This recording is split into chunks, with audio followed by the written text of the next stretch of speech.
चलिए ध्यान से सुनिए एक बार प्रश्न को। और क्या कह रहा है कि भारत में किस तरह की कार्यपालिका है, ठीक है ना। ऑप्शन ए कह रहा है नाम मात्र की कार्यपालिका, ऑप्शन बी कह रहा है आपको वास्तविक कार्यपालिका, ऑप्शन सी कह रहा है बहुल कार्यपालिका और डी कह रहा है इनमें से सभी। तो देखिए इसका जो सही आंसर हो जाएगा, ठीक है ना, वो हो जाएगा आपको नाम मात्र की मतलब कार्यपालिका। तो भारत में जो कार्यपालिका है ना वो आपको नाम मात्र की, क्या है, नाम मात्र की। कैसे है इस पर भी हम लोग क्या करेंगे कि आपको चर्चा करेंगे। तो सबसे पहले जान लीजिए कि भारतीय कार्यपालिका के अंतर्गत आते हैं कौन कौन संघीय कार्यपालिका के अंतर्गत, उसके बारे में हम लोग क्या करते हैं कि आपको चर्चा करते हैं। तब आगे चलकर क्या होगा कि आपको कई सारे चीज जानने में सहूलियत होगी, ठीक है ना। तो देखिए तो सबसे पहले हम बात करेंगे कार्यपालिका की। किसकी बात करेंगे? कार्यपालिका की, ठीक है ना। तो ये जो कार्यपालिका है इसको हम लोग बोलते हैं एग्जीक्यूटिव। क्या बोलते हैं? एग्जीक्यूटिव बोलते हैं, ठीक है ना। और इस एग्जीक्यूटिव का काम होता है आपको क्या करना, विधि लागू करना। क्या करना? विधि लागू, ठीक है ना, करना और उसको संचालित करना। क्या करना? विधि लागू करना और उसे क्या करना, आपको संचालित करना। क्या करना? संचालित करना। यह किसका काम होता है? तो यह आपको कार्यपालिका का काम होता है। तो सबसे पहले जान लीजिए कि कार्यपालिका का काम है क्या। तो हम कहेंगे कि आपको विधि को लागू करना और संचालित करना। मतलब कि जो आपको क्या है कि विधायिका है, क्या है, विधायिका। विधायिका के द्वारा जो बनाए गए कानून है उसको लागू करना किसका काम है? तो वह आपको यानी कि कार्यपालिका का है। तो देखिए तो भारत की जो संघीय कार्यपालिका है, ठीक है ना, वैसे भारत में आपको प्रांत स्तर की भी कार्यपालिका है, ठीक है ना, और आपको संघ स्तर की भी कार्यपालिका है। तो आइए सबसे पहले इस कार्यपालिका को थोड़ा सा अच्छे से हम लोग समझने का क्या करते हैं, प्रयास करते हैं, ठीक है ना। तो देखिए भारत की जो कार्यपालिका है उसको हम लोग दो वर्गों में क्या करेंगे कि आपको बांट कर क्या करेंगे, अध्ययन करेंगे, ठीक है ना। तो एक जो है वो आपको संघ की कार्यपालिका है। क्या है? संघ की कार्यपालिका। याद रखिएगा क्या है, संघ की कार्यपालिका। और संघ की कार्यपालिका जो होती है इसको बांटा गया है अस्थाई और अस्थाई कार्यपालिका में, ठीक है ना। कि संघ की जो कार्यपालिका है उसको कैसे बांटा गया है, अस्थाई और अस्थाई कार्यपालिका में। तो देखिए तो सबसे पहले संघ की जो आपको अस्थाई कार्यपालिका है, ठीक है ना, यानी अस्थाई कार्यपालिका, उसमें कौन आते हैं? तो उसमें आपको यानी कि राष्ट्रपति कौन आते हैं, राष्ट्रपति आते हैं, ठीक है ना। राष्ट्रपति के अलावा आपको उपराष्ट्रपति, क्या है, उपराष्ट्रपति। उपराष्ट्रपति के अलावा जो होंगे वो आपको यानी कि प्रधानमंत्री कौन होंगे, प्रधानमंत्री, ठीक है ना। और प्रधानमंत्री के अलावे जो होंगे वो आपको कौन होंगे? तो यहाँ से आपको याद रखना है मंत्रिपरिषद। क्या हो जाएगा? मंत्रिपरिषद। और मंत्रिपरिषद के बाद जो हो जाएगा वो आपको कौन होगा? तो मंत्रिपरिषद के बाद आपको एक आते हैं महान्यायवादी। क्या आते हैं? महान्यायवादी, ठीक है ना। तो यह सब जो है आपको संघ की कार्यपालिका में आते हैं। किसमें आते हैं? संघ की कार्यपालिका में। इसमें से आपको राष्ट्रपति, उपराष्ट्रपति, प्रधानमंत्री, मंत्रिपरिषद ये सब जो हो गए वो आपको कैसी कार्यपालिका हो गए? तो आपको अस्थायी कार्यपालिका हो गए, क्योंकि ये लोग कुछ ही समय के लिए क्या होते हैं कि आपको नियुक्त होते हैं, इन लोगों का कार्यकाल होता है, ठीक है ना। जबकि आपको एक जो होते हैं वो क्या होते हैं, तो आपको मतलब अस्थायी कार्यपालिका, जिसमें आपको कौन होते हैं, जैसे कि आपको सचिव हो गए, संयुक्त सचिव हो गए, डीएम सब हो गए, मतलब कि जो नौकरशाह सब है वो सब आपको क्या होता है कि अस्थायी कार्यपालिका में आता है, ठीक है ना। तो देखिए तो कार्यपालिका को भी हम लोग दो वर्गों में बांट कर क्या करेंगे, अध्ययन करेंगे। तो ये जितने भी आप देख रहे हैं, ठीक है ना, ये सब जो देख रहे हैं, ठीक है, ये सभी के सभी जो है वो आपको क्या है, तो आपको अस्थायी कार्यपालिका। कैसे कार्यपालिका है? अस्थायी कार्यपालिका, ठीक है ना। और वो भी कहाँ की? तो संघ की। किसके? संघ की अस्थायी कार्यपालिका है, ठीक है ना। फिर यहाँ से प्रश्न आएगा कि सर जो आपको अस्थायी कार्यपालिका है संघ की वो कौन कौन है? तो देखिए तो संघ की जो अस्थायी कार्यपालिका है, ठीक है ना, इस अस्थायी कार्यपालिका में नौकरशाह सब आते हैं। कौन आते हैं? नौकरशाह सब, ठीक है ना। यानी कि अस्थायी कार्यपालिका में कौन आते हैं? तो आपको नौकरशाह सब होते हैं। और यह एक निश्चित मतलब आयु तक क्या होते हैं कि अपनी सेवा देते हैं, ठीक है ना। तो जो आपको नौकरशाह सब होते हैं वही आपको अस्थायी कार्यपालिका में आते हैं, ठीक है ना। और यह आपको क्या होता है कि मतलब अस्थायी कार्यपालिका के साथ मिलकर क्या होता है कि देश के लिए क्या करता है कि आपको काम करते हैं, ठीक है ना। तो कभी कभी प्रश्न कर लिया जाएगा कि बताइए कि कार्यपालिका जो होते हैं वो आपको कितने प्रकार के होते हैं? तो क्या कहेंगे? दो प्रकार के। एक आपको अस्थायी कार्यपालिका जिसमें राष्ट्रपति, उपराष्ट्रपति, प्रधानमंत्री, मंत्रिपरिषद, महान्यायवादी ये सब आ जाएंगे, ठीक है। अस्थायी कार्यपालिका में जो होते हैं आपको क्या होते हैं, तो आपको जैसे जो लोग आपको पीसीएस एग्जाम फाइट करके जाते हैं, यूपीएससी का एग्जाम फाइट करके जाते हैं, और वो लोग जो आईएएस वाईएएस जो होते हैं वही सब आपको किसमें आते हैं, तो आपको अस्थायी कार्यपालिका में, मतलब सीधे आपको कहना है कि स्थायी कार्यपालिका में नौकरशाह सब आते हैं, ठीक है ना। देखिए तो यहाँ से कुछ क्वेश्चन पूछा जाएगा, जैसे एक चीज याद रखिएगा, राष्ट्रपति, ठीक है ना। तो भारत में राष्ट्रपति का पद अनिवार्य रूप से होगा, इस बात की चर्चा अनुच्छेद 52 में की गई, इस बात को आपको याद रखना है, ठीक है ना। उसके बाद है उपराष्ट्रपति का पद होगा, ठीक है ना, इसकी चर्चा जो है वो आपको आर्टिकल 63 में की गई, इस बात को भी आपको अच्छे से याद रखना है। प्रधानमंत्री, तो प्रधानमंत्री की जो नियुक्ति होती है अनुच्छेद 75 के द्वारा, राष्ट्रपति के द्वारा, ठीक है ना, तो इस बात को याद रखना है। एक मंत्री परिषद होगी जो राष्ट्रपति के कार्यों में सहायता व सलाह देगी, यह बात जो कही गई अनुच्छेद 74 में, ठीक है ना। और भारत सरकार के जो सर्वोच्च विधि अधिकारी होते हैं वो आपको महान्यायवादी होते हैं, इसकी नियुक्ति जो होती है अनुच्छेद 76 के तहत जो होते हैं वो आपको कौन करते हैं, तो आपको राष्ट्रपति करते थे। देखिए यहाँ से हम क्या सीखे कि महान्यायवादी की नियुक्ति कौन करते हैं, तो ये आपको राष्ट्रपति करते हैं। कौन करते हैं, राष्ट्रपति। किस अनुच्छेद के तहत करते हैं, तो 76 के तहत। एक चीज याद रखिएगा कि महान्यायवादी जो होते हैं, ठीक है ना, वो भारत सरकार के सर्वोच्च आपको क्या होते हैं, कानूनी सलाहकार होते हैं, ठीक है ना। और यह आपको संसद के किसी भी बैठक में क्या हो सकते हैं, उपस्थित हो सकते हैं, लेकिन जहां मतदान की बात आएगी तो वो मतदान नहीं कर सकते, ठीक है ना। तो इस बात को भी आपको अच्छे से याद रखना है, ठीक है ना।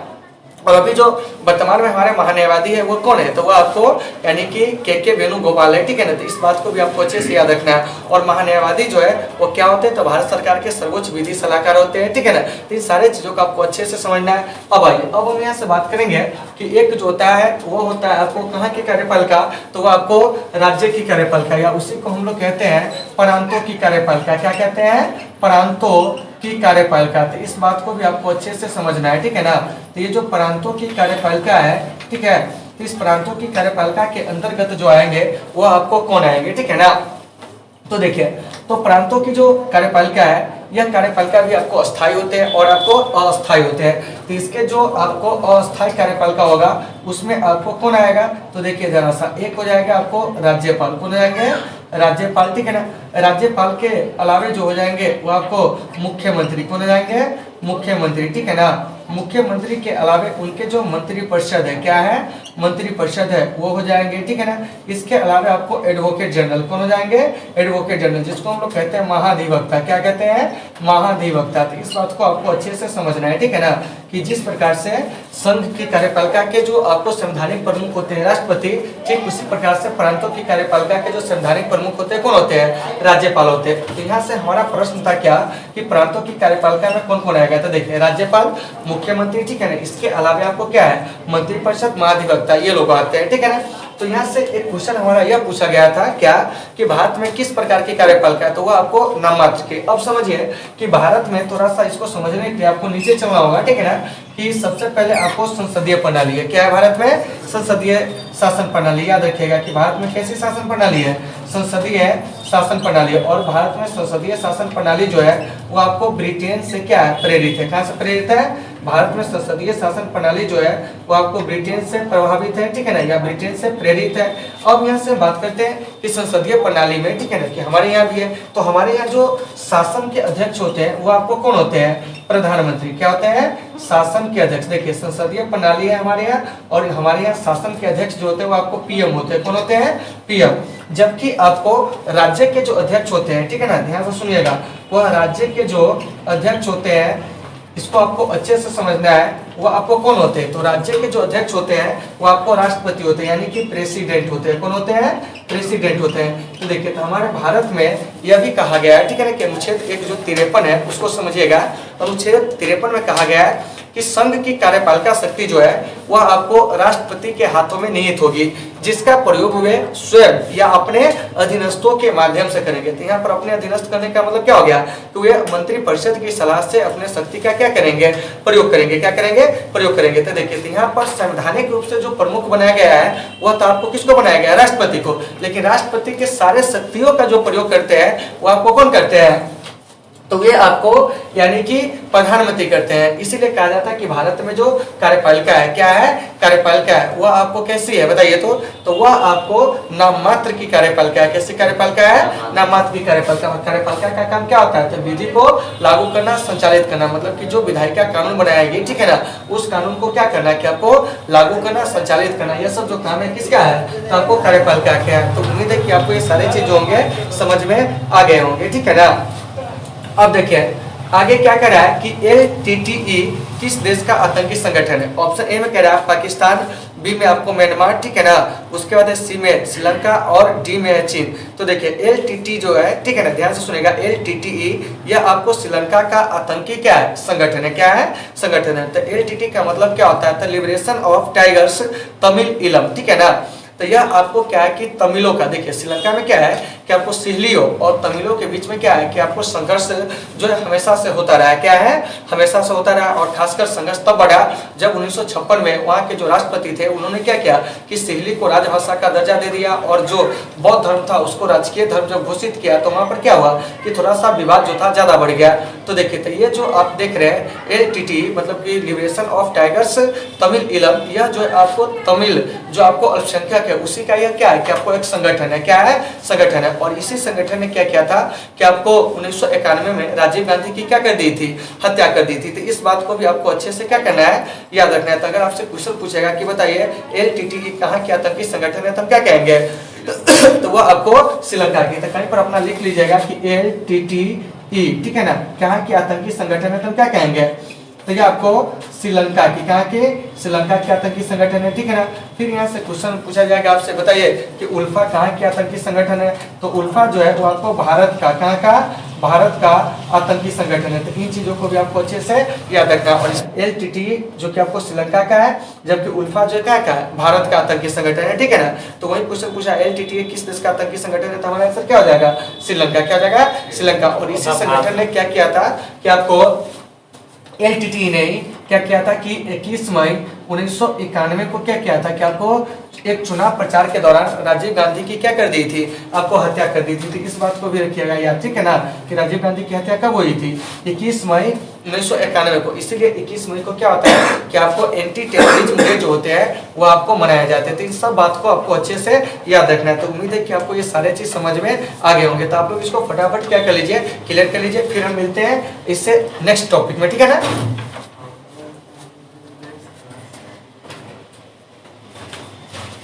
देखिए अगला प्रश्न हमारा क्या कर रहा है, ध्यान से सुनिएगा कि आपको भारत में नई आर्थिक नीति, वैश्वीकरण, निजीकरण और उदारीकरण की शुरुआत जो हुई थी वह कब हुई थी? देखिए यह प्रश्न क्या जा रहा है। तो देखिए भारत में नई आर्थिक नीति की जो शुरुआत हुई थी वो आपको 1990 के दशक में हुई थी। कब हुई थी? 1990 के दशक में, जब आपको भारतीय अर्थव्यवस्था दिवालिया होने के कगार पर पहुंच गई थी तब, ठीक है ना। तो यहाँ से आपका समय पूछा जा रहा है। क्या पूछा जा रहा है? समय पूछा जा रहा है। तो देखिए, तो भारत में जो नई आर्थिक नीति है, नई आर्थिक नीति करने का मतलब हुआ कि आपको न्यू इकोनॉमिक पॉलिसी, क्या है?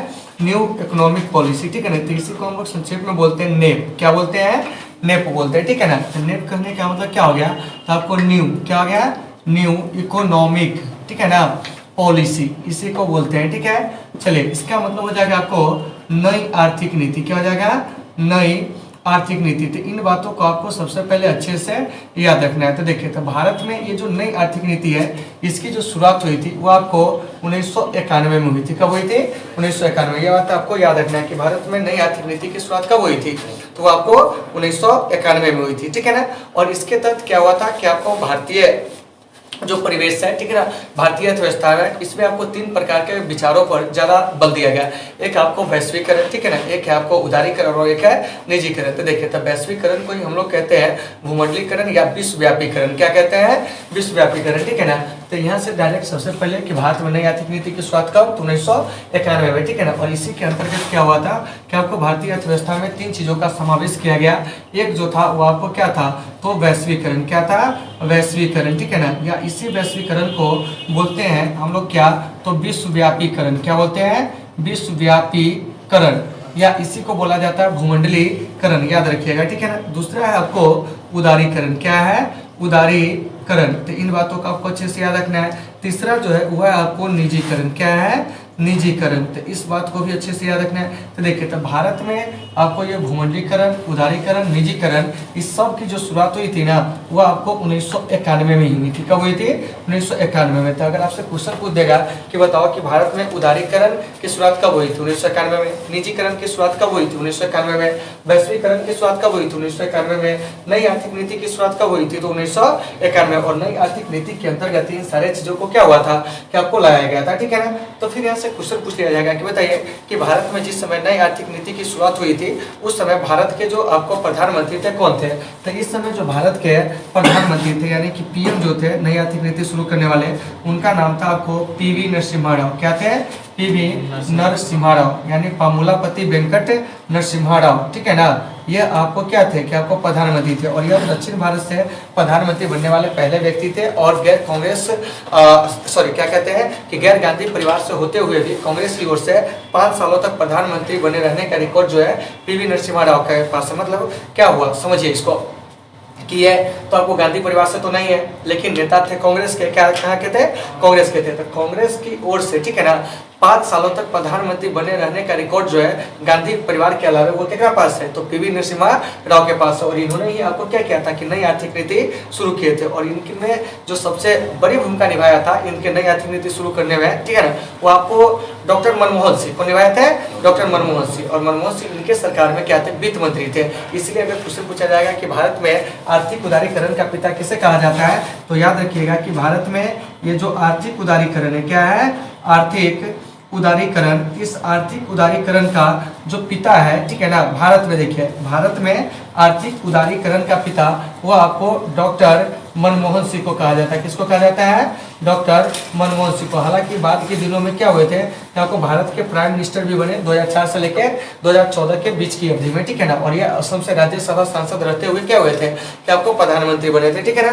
प्रधानमंत्री बनने से पूर्व ये क्या थे कि आपको वित्त मंत्री भी रह चुके थे और आरबीआई के गवर्नर भी रह चुके थे। तो कभी कभी प्रश्न कर लिया जाता है कि भारत के किस प्रधानमंत्री के हस्ताक्षर आपको नोटों पर मिलेंगे, तो हम क्या कहेंगे? आपको डॉक्टर मनमोहन सिंह का, ठीक है ना। क्योंकि आप लोग देखते हुए आप लोग के पास जो नोट रहता है उस नोट में कथी रहता है कि आपको लिखा रहता है कि मैं धारक को वचन देता हूं कि 100 रुपया अदा किया जाए और नीचे लिखा रहेगा गवर्नर हस्ताक्षर नहीं। तो आपको डॉक्टर मनमोहन सिंह जो थे वो आपको गवर्नर भी रह चुके हैं आरबीआई के, इसलिए उनके हस्ताक्षर जो है आपको नोटों पर क्या होते हैं? मिलते हैं, ठीक है ना। तो इस बात को भी आपको अच्छे से याद रखना है, ठीक है ना। और मनमोहन सिंह जो थे वो आपको क्या थे कि यूपीए की ओर से क्या हुए थे कि आपको प्रधानमंत्री बने थे। क्या बने थे? यूपीए गठबंधन की ओर से। यूपीए कहने का मतलब हुआ यूनाइटेड प्रोग्रेसिव अलायंस की ओर से। यहाँ से आ जाइए क्वेश्चन में कि भारत में आर्थिक उदारीकरण का पिता किसे कहा जाता है? डॉक्टर मनमोहन सिंह को। नई आर्थिक नीति भारत में शुरू करने वाले प्रधानमंत्री कौन थे? पीवी नरसिम्हा राव, ठीक है ना। और ये जो नई आर्थिक नीति है इसके अंतर्गत वैश्वीकरण, उदारीकरण, निजीकरण इस सब की शुरुआत हुई थी कब? 1991 में। तो यहाँ से प्रश्न आएगा कि सर वैश्वीकरण हम किसको कहते हैं? तो सीधे समझिए कि विश्व की अर्थव्यवस्था को अपनी अर्थव्यवस्था के साथ जोड़ देना क्या कहलाता है? वैश्वीकरण। और जब तक वैश्वीकरण नहीं होगा, जब तक क्या होगा कि हमारा विकास जो है वो आपको संभव नहीं है। जब तक हम दुनिया से जुड़ेंगे नहीं, जब तक हम क्या कर सकते हैं? नई चीजों को अपना नहीं सकते, हमारा आर्थिक विकास होगी वो क्या हो जाएगी? रुक जाएगी, ठीक है ना। उसके बाद है आपको उदारीकरण। तो उदारीकरण का मतलब होता है कि सभी प्रकार के अनावश्यक प्रतिबंध को क्या करना? समाप्त करना। मतलब यह हुआ कि आपको जो प्रतिबंध है उस प्रतिबंध को शिथिल करना, उसको कमजोर करना ही क्या होता है कि आपको उदारीकरण का अर्थ होता है। मतलब क्या हो गया कि सभी प्रकार के अनावश्यक प्रतिबंध को हटा देना। निजीकरण मतलब ये हो गया कि जो आपको सार्वजनिक क्षेत्र के उद्यम है, जो आपको घाटे में चल रहा है, उसको निजी हाथों में क्या करना? सौंपना। तो वही क्या कहलाता है? निजीकरण कहलाता है, ठीक है ना। तो इन बातों को भी आपको अच्छे से क्या करना है? समझना है। चलिए आगे चलते हैं, ठीक है ना। देखिए अगला जो हमारा प्रश्न है वो क्या कर रहा है उस पर हम लोग चर्चा करते हैं, ठीक है ना। तो देखिए तो अगला कर रहा है कि 6 दिसंबर 1992 को निम्नलिखित में से कौन सी घटना हुई, ठीक है ना।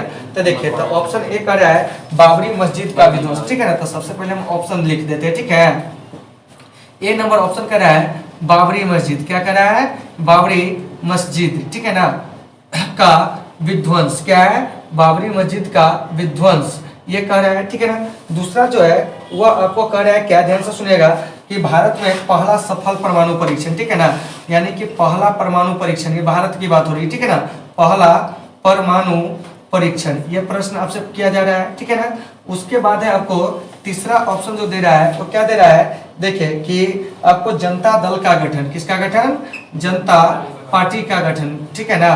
तो देखिए तो ये जो जनता पार्टी का गठन है, ठीक है ना। तो आप लोग जानते होइएगा कि बाबरी मस्जिद का जो विध्वंस किया गया था, ठीक है ना, इसको जो तोड़ा गया था 6 दिसंबर 1992 को। याद रखिएगा कि बाबरी मस्जिद को कब तोड़ा गया था? 6 दिसंबर 1992 को। और बाबरी मस्जिद जो क्या है तो वो आपको अयोध्या में, और इसका निर्माण जो है वो आपको बाबर के जो प्रधान सेनापति था मीर बकी, उसी ने क्या हुआ था कि 1528 में करवाया था। तो इस बात को आपको याद रखना है। तो बाबरी मस्जिद को कब तोड़ दिया गया? 6 दिसंबर 1992 को। उसके बाद है पहला परमाणु परीक्षण। तो यह जो आपको हुआ था 18 मई 1974 को याद रखिएगा कि पहला परमाणु परीक्षण कब हुआ था?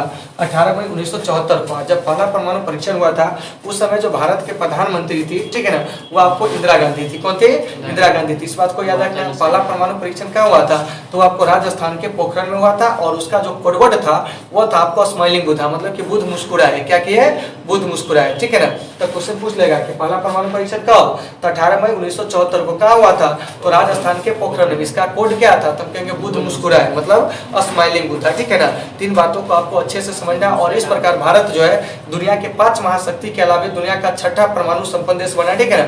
तो भारत से पहले आपको अमेरिका हो गया, रूस हो गया, ठीक है ना, चाइना हो गया, ब्रिटेन हो गया, फ्रांस हो गया, तो ये सब परमाणु परीक्षण कर चुका था, ठीक है ना। और हमारा भारत जो है दुनिया का 6ठा देश बना आपको परमाणु परीक्षण करने वाला 1974 में, ठीक है ना। फिर इसके 24 वर्ष बाद आपको भारत ने 1998 में 11 और 13 मई को क्या किया था कि आपको 2 परमाणु परीक्षण जो था वो आपको किया था, ठीक है ना। एक आपको 11 मई को और एक आपको क्या किया था? 13 मई को, ठीक है ना, दूसरा परमाणु परीक्षण। तो पहले दिन आपको क्या हुआ था? 11 मई के दिन आपको 2 परमाणु विस्फोट किया गया था और 13 मई के दिन 3 परमाणु विस्फोट किए गए थे। मतलब 1998 में कुल मिलाकर 5 परमाणु विस्फोट हम किए थे दूसरे परमाणु परीक्षण के दौरान, ठीक है ना। तो कभी कभी ये भी प्रश्न कर लिया जाएगा कि बताइए कि भारत ने दूसरा परमाणु परीक्षण कब किया था? तो हम कहेंगे 11 और 13 मई 1998 को। इसका कोडवर्ड क्या था? तो शक्ति 98। और इस समय जो भारत के प्रधानमंत्री थे वो आपको अटल बिहारी वाजपेयी जी थे। कौन थे? अटल बिहारी वाजपेयी जी, ठीक है ना। तो इन चीजों को भी अच्छे से याद रखना है। अब पहले परमाणु परीक्षण के समय में कौन थी? तो आपको इंदिरा गांधी। कौन थी? इंदिरा गांधी। तो इन बातों को भी आपको अच्छे से याद रखना है। अब देखिए, अब मेरा जनता पार्टी का गठन। तो जनता पार्टी का गठन हुआ था 1977 में और जनता पार्टी की ओर से प्रधानमंत्री बनने वाले जो पहले व्यक्ति थे वो आपको कौन थे?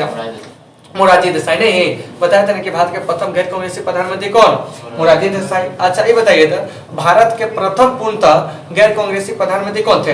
प्रथम पूर्णतः, ठीक है ना, जो आपको कांग्रेस से न थे लेकिन फिर भी 5 सालों तक शासन किए थे। बताइए। नहीं, आपको भारत के प्रथम पूर्णतः जो गैर कांग्रेसी प्रधानमंत्री थे वो आपको अटल बिहारी वाजपेयी जी थे, ठीक है ना। ये तो पीवी नरसिम्हा राव जो था कांग्रेस से न थे लेकिन गैर गांधी परिवार से थे ये, ठीक है ना। लेकिन यहाँ पर प्रश्न सीधे कर रहे हैं कि बताइए कि कांग्रेस की ओर से न प्रधानमंत्री बनते हुए भी, ठीक है ना, कि आपको 5 सालों तक प्रधानमंत्री जो बने थे पहली बार वो कौन बने थे? तो अटल बिहारी वाजपेयी जी, भारतीय जनता पार्टी की ओर से ना। भारतीय जनता पार्टी की ओर से प्रधानमंत्री बनने वाले ये पहले व्यक्ति थे। क्या थे? पहले व्यक्ति थे। इन चीजों को याद रखना है, ठीक है ना। दूसरी बात कि अगर पूछेगा कि लगातार 2 कार्यकाल के लिए चुने जाने वाले प्रथम गैर कांग्रेसी प्रधानमंत्री कौन है, तब क्या कहेंगे? तो आपको नरेंद्र मोदी। क्या कहेंगे? नरेंद्र मोदी। तो इन चीजों को भी आपको अच्छे से समझना है, ठीक है ना। चलो आगे देखो, करा है कि मंडल आयोग के सिफारिशों को लागू करना किस राजनीतिक दल के चुनाव घोषणा में था? तो वह था आपको जनता दल के। किसी में था? जनता दल में। और जनता दल के जो उस समय जो सबसे बड़े नेता थे वो थे आपको बीपीसी। कौन थे? बीपीसी। तो जनता दल का गठन 1988 में हुआ था। क्या हुआ था? 88 में, ठीक है ना। और जनता पार्टी कहेंगे तो 1977 में। क्या है? 1977 में। तो देखिए, तो यहाँ पर एक शब्द आया मंडल आयोग। क्या है? मंडल आयोग, ठीक है ना। तो देखिए, ये जो मंडल आयोग है, इस मंडल आयोग का जो गठन हुआ था, ठीक है ना, वो आपको 1978 में हुआ था। कितना में हुआ था? 1978 में। याद आएगा कि मंडल आयोग का गठन कब हुआ था? 1978 में, ठीक है ना। और इस मंडल आयोग का जो गठन किए थे वो आपको जनता पार्टी की सरकार ने किया था। आपको कब जानते हैं? तो 1978 में, ठीक है ना। तो कभी कभी क्वेश्चन पूछ लिया जाता है कि किस पार्टी के द्वारा किया गया था। तो देखिए, तो ये जो मंडल आयोग है इसका गठन जनता पार्टी के द्वारा किया गया था। और उस समय जनता पार्टी की ओर से जो प्रधानमंत्री थे वो कौन थे? तो आपको मोरारजी देसाई थे, ठीक है। इस बात को आपको अच्छे से याद रखना है कि जनता पार्टी की ओर से जो उस समय प्रधानमंत्री थे कौन थे? मोरारजी देसाई थे। और इन्होंने ही क्या किया था कि मंडल आयोग का गठन जो था वो आपको अत्यंत पिछड़े वर्ग की पहचान करने के लिए क्या हुए थे कि आपको किए थे कि मतलब ओबीसी कौन है उसकी पहचान किया जाए। क्या किया जाए? पहचान किया जाए, ठीक है ना। दूसरी बात, उसको मतलब कितना रिजर्वेशन दिया जाए, इस बात को भी क्या हुआ था कि आपको पहचान करने के लिए ही मंडल आयोग का क्या हुआ था कि आपको गठन हुआ था। और इसके जो अध्यक्ष थे मंडल आयोग के, ठीक है ना, वो आपको बिंदेश्वरी प्रसाद मंडल थे, मतलब कि बीपी मंडल। याद रखिएगा कि मंडल आयोग के अध्यक्ष कौन थे? तो आपको बिंदेश्वरी प्रसाद मंडल, मतलब कि बीपी मंडल थे, ठीक है ना। और इस आयोग ने अपनी जो रिपोर्ट दी थी, ठीक है ना, यानी कि मंडल आयोग ने अपनी रिपोर्ट भारत सरकार को जो दिया था वह आपको 1980 में दिया था। और उस समय तत्कालीन प्रधानमंत्री इंदिरा गांधी ने मंडल आयोग के सिफारिशों को क्या की कि आपको लागू नहीं की। क्या की कि मंडल आयोग के जो सिफारिश थे उस सिफारिश को उन्होंने क्या किया कि आपको लागू नहीं किया, ठीक है ना। फिर आपको इंदिरा गांधी के बाद राजीव गांधी की सरकार बनी, उन्होंने भी लागू नहीं किया। लेकिन अंत में जब क्या हुआ था कि जनता दल की जब सरकार बनी, ठीक है ना, मतलब बीपीसी मतलब कि जब प्रधानमंत्री बने जनता दल की ओर से, ठीक है ना, 1989 में, तो इन्होंने 1990 में इसे क्या किए थे कि आपको लागू किए थे। तो कभी कभी प्रश्न कर लिया जाएगा कि मंडल आयोग के सिफारिशों को कब लागू किया गया था। तो देखिए मंडल आयोग के सिफारिशों को 13 अगस्त, कितना अगस्त, 13 अगस्त 1990 को क्या किया गया था, आपको लागू किया गया था। और ओबीसी को विभिन्न सेवाओं में क्या हुआ था कि आपको 27% आरक्षण जो है वो आपको दिया गया था। तो कभी कभी प्रश्न कर लिया जाएगा कि बताइए कि मंडल आयोग का गठन कब, 1978 में, और यह आपको ओबीसी की पहचान के लिए हुआ था। मंडल आयोग का गठन कौन पार्टी किया था, तो जनता पार्टी ने, ठीक है ना, और उसके प्रधानमंत्री कौन थे, तो मोरारजी देसाई थे। अध्यक्ष इसके कौन है, तो बीपी मंडल, ठीक है ना, और बीपी मंडल ने क्या किया था कि आपको ये जो मंडल आयोग है इसकी रिपोर्ट को कब दिया था सरकार को, 1980 में, लेकिन तत्कालीन दो सरकारें इसे लागू नहीं की। लेकिन जब बीपीसी की सरकार आपको 1990 में क्या हुआ था, सॉरी 89 में बना, तो उन्होंने 1990 में इसे क्या किया था, लागू किया था। तो प्रश्न पूछ लिया जाएगा कि बताओ कि मंडल आयोग के सिफारिशों को कौन लागू किया था, तो हम कहेंगे बीपीसी यानी विश्वनाथ प्रताप सिंह। क्या कहेंगे, विश्वनाथ प्रताप सिंह। जबकि इसके अध्यक्ष जो थे वो आपको बीपी मंडल थे, मतलब बिंदेश्वरी प्रसाद मंडल थे। तो इस बात को आपको अच्छे से याद रखना है। और मंडल आयोग के सिफारिशों के आधार पर, ठीक है ना, कि आपको ओबीसी को कितने परसेंट आरक्षण दिया गया, हम क्या कहेंगे 27%। तो यहाँ से अगर आपको किसी प्रकार का कोई क्वेश्चन पूछा जाएगा तो उम्मीद है कि आप ये सारे के सारे क्वेश्चन को डील कर सकते हो। क्या है, डील कर सकते हो। आगे देखो अगला प्रश्न क्या कह रहा है कि भारतीय जनता पार्टी द्वारा किए गए गठबंधन को क्या कहा जाता है। तो देखिए भारतीय जनता पार्टी के द्वारा किए गए गठबंधन को हम लोग एनडीए कहते हैं। क्या कहते हैं, एनडीए कहते हैं। तो आइए सबसे पहले एनडीए को जान लेते हैं। तो नेशनल डिफेंस एकेडमी नहीं कहिएगा, एनडीए का मतलब हो जाएगा नेशनल, क्या जाएगा, नेशनल, ठीक है ना, डेमोक्रेटिक, क्या जाएगा, डेमोक्रेटिक अलायंस, क्या जाएगा, नेशनल डेमोक्रेटिक अलायंस। इस बात को आपको अच्छे से क्या करना है, याद रखना है। इसका मतलब हो जाएगा राष्ट्रीय जनतांत्रिक गठबंधन, क्या जाएगा, राष्ट्रीय जनतांत्रिक गठबंधन, क्या जाएगा, राष्ट्रीय जनतांत्रिक गठबंधन जो होगा वो आपको किसका पूर्ण रूप होगा, तो देखिए ये एनडीए का। और इसी को हम लोग कहते हैं राजग। क्या कहते हैं, राजग, मतलब राजग। तो भारतीय जनता पार्टी के द्वारा किए गए गठबंधन को क्या कहते हैं, एनडीए, यानी कि राष्ट्रीय जनतांत्रिक गठबंधन। तो सबको समझ में आ रही है ना, कोई दिक्कत नहीं ना। चलिए, और ये जो एनडीए है इसका गठन जो हुआ था 1998 में हुआ था। क्या हुआ था, 1998 में। तो याद रहेगा कि एनडीए का गठन कब हुआ था, 1998 में। अब आइए, अब है कि कांग्रेस के द्वारा भी एक गठबंधन किया जाता है, उसको हम लोग बोलते हैं यूपीए। क्या कहते हैं, यूपीए। यूपीए मतलब हो गया यूनाइटेड, क्या हो गया, यूनाइटेड प्रोग्रेसिव, क्या जाएगा, यूनाइटेड प्रोग्रेसिव अलायंस, क्या जाएगा, यूनाइटेड प्रोग्रेसिव अलायंस। इसका मतलब हो जाएगा आपको यानी कि संयुक्त प्रगतिशील गठबंधन, क्या जाएगा, संयुक्त प्रगति, क्या है, प्रगतिशील गठबंधन। इसको आप याद रखिएगा, ठीक है ना। तो इसी को कहते हैं आपको संपर्क, ठीक है ना। जबकि आपको एनडीए वाले को क्या कहते हैं, राजग। क्या कहते हैं, राजग। तो ये जो यूपीए है इसका गठन हुआ था 2004 में, ठीक है ना। और यूपीए गठबंधन की ओर से प्रधानमंत्री बनने वाले पहले व्यक्ति कौन, तो आपको मनमोहन सिंह, ठीक है ना। जबकि आपको एनडीए की ओर से प्रधानमंत्री बनने वाले पहले व्यक्ति कौन, तो हम क्या कहेंगे, तो आपको अटल बिहारी वाजपेयी जी। तो इन बातों को आपको अच्छे से याद रखना है। तो इसको आप लोग फटाफट क्लियर कर लीजिए, फिर हम आपको अगले टॉपिक में आते हैं इसके बाद।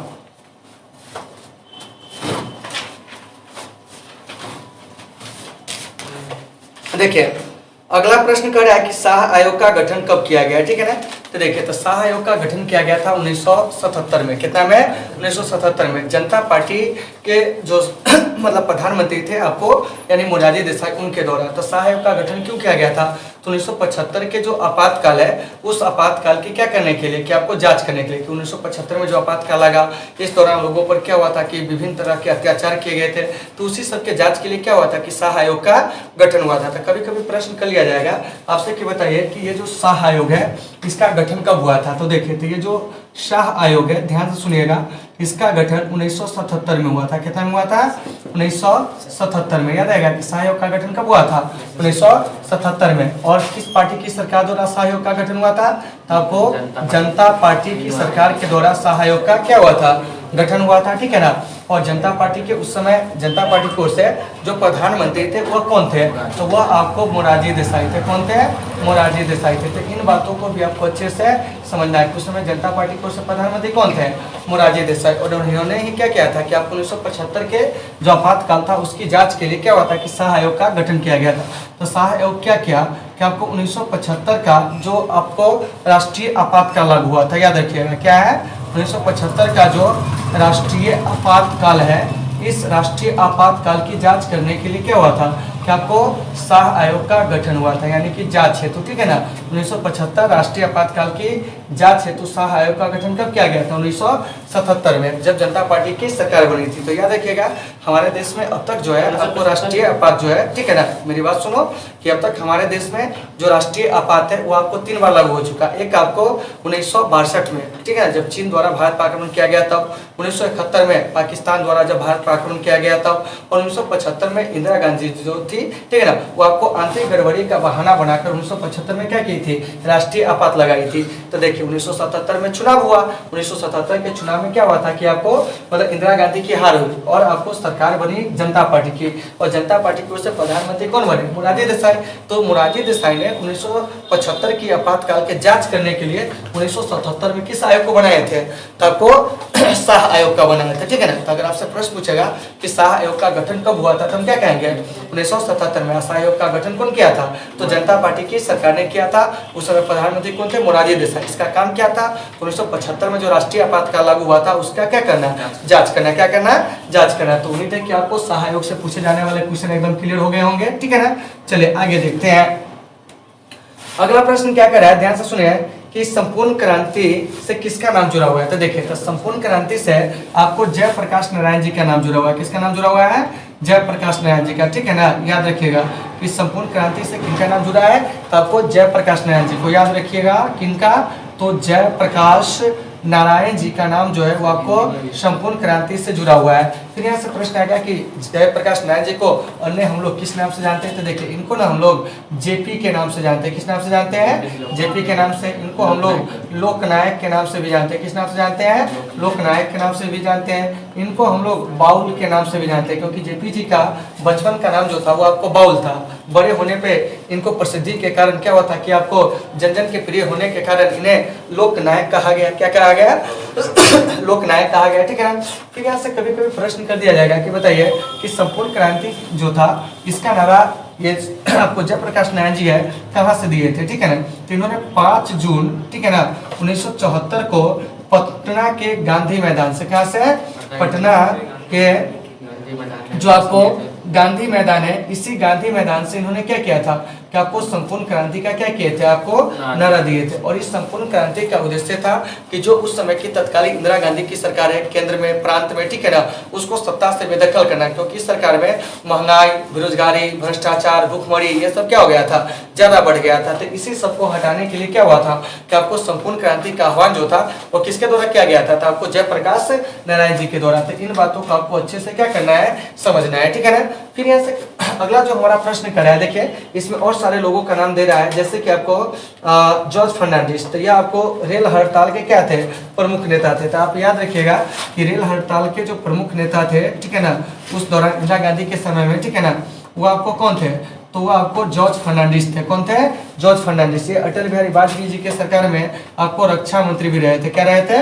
रक्षा मंत्री भी रहे थे। जॉर्ज फर्नांडिस कौन है? जॉर्ज फर्नांडिस, ठीक है ना।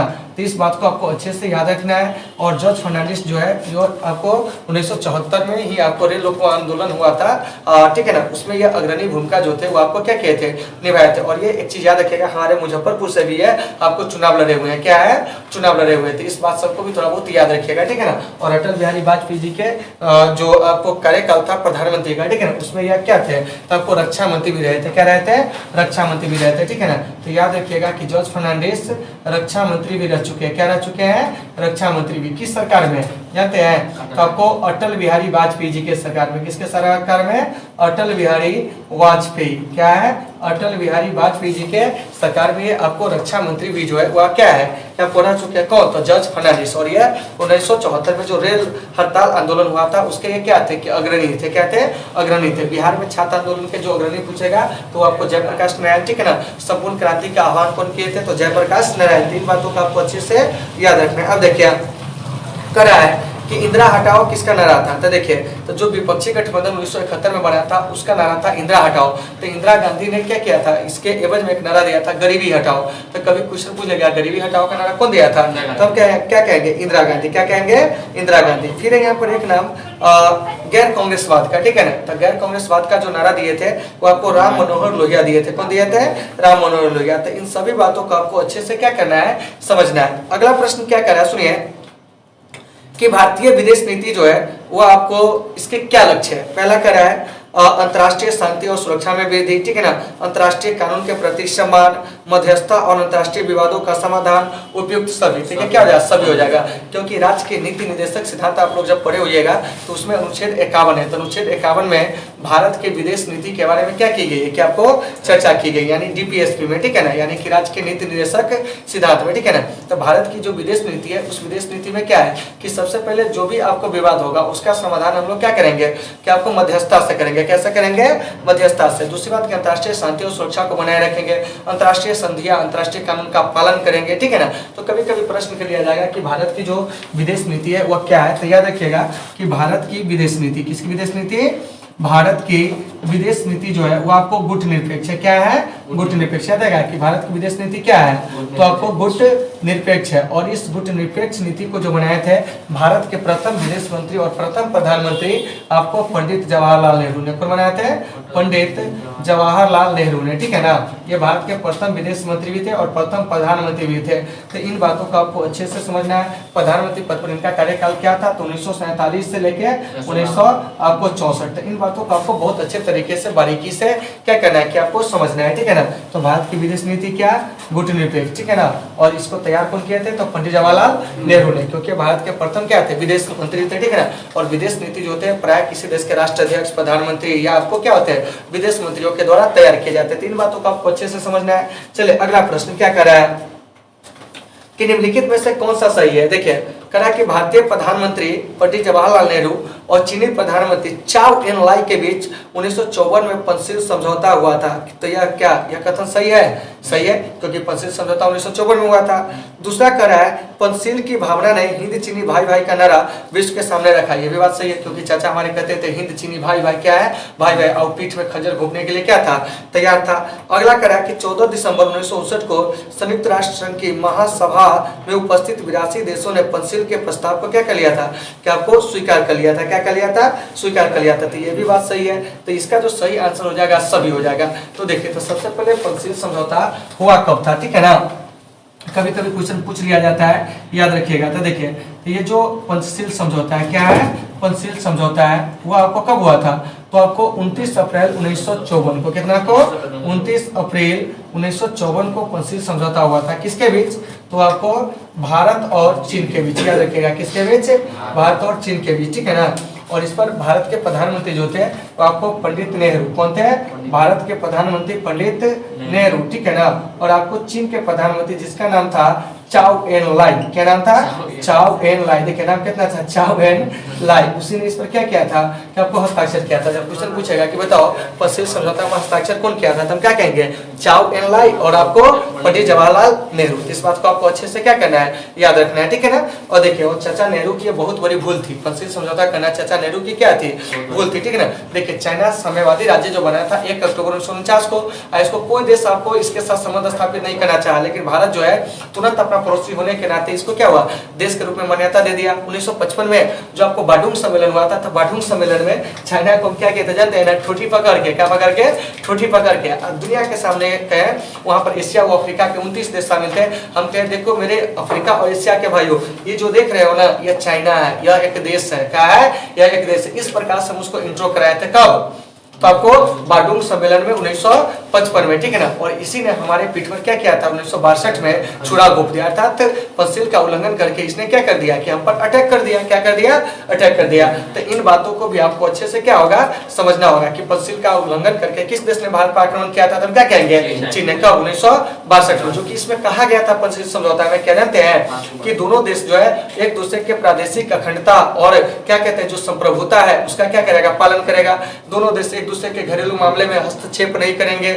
दोनों देश जो होगा जो भी विवाद होगा उसका समाधान जो होगा आपको क्या होगा मध्यस्थता के साथ करेंगे, एक दूसरे के घरेलू मामले में हस्तक्षेप नहीं करेंगे, परस्पर शांति के लिए क्या करेगा काम करेगा, सहयोग के लिए काम करेगा। इस सब जो था पंचशील समझौता में 5 गो विचार को रखा गया था, लेकिन इस सबका उल्लंघन करके इसने क्या कर दिया कि हमारे भारत पर क्या कर दिया आक्रमण कर दिया, ठीक है ना। और इस युद्ध में हमारी गलत नीति के कारण हमें पराजय का सामना करना पड़ा था, ठीक है ना। आगे देखिए अब कहा कि भारतीय विदेश नीति के 3 प्रमुख आधार जो है शांति, मित्रता और समानता का विचार निम्न से कौन दिया, जवाहरलाल नेहरू, सरदार वल्लभ भाई पटेल, जगजीवन राम, सरदार के.एम. पनिकर। तो ये जो आपको दिए थे जवाहरलाल नेहरू, क्योंकि पहले विदेश मंत्री जो थे कौन थे, जवाहरलाल नेहरू थे। कौन थे, जवाहरलाल नेहरू थे। तो आपको ये सारी चीज देंगे कौन, तो जवाहरलाल नेहरू ही देंगे, ठीक है ना, क्योंकि विदेश नीति बनाना किसका काम है, तो आपको प्रधानमंत्री का, नहीं तो विदेश मंत्री का, नहीं तो राष्ट्राध्यक्ष का, ठीक है ना।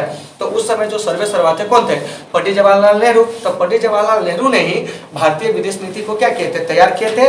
और हमारे विदेश नीति के 3 जो आपको मूल तत्व है वो क्या है, तो शांति, मित्रता और समानता। इस बात को याद रखिएगा। अगला प्रश्न करा कि एक ध्रुवीय विश्व में किस देश का प्रभुत्व रहा है, तो वह आपको अमेरिका का, क्या है, अमेरिका का। तो देखिए तो सबसे पहले जान लीजिए कि आपको जो द्वितीय विश्व युद्ध है, क्या है, द्वितीय विश्व युद्ध। तो यह द्वितीय विश्व युद्ध जो है ध्यान से समझिएगा, यह आपको कितने वर्षों तक चला था, सबसे पहले यह याद रखना है। तो देखिए तो सेकेंड वर्ल्ड वॉर, क्या है, सेकेंड वर्ल्ड वॉर, यह आपको 1900 कितना से 39 से 1945 अर्थात 6 वर्ष चला था। और इसके बाद हमारी जो दुनिया है वह विश्व महाशक्ति के रूप में क्या हुआ कि आपको उभरा, ठीक है ना।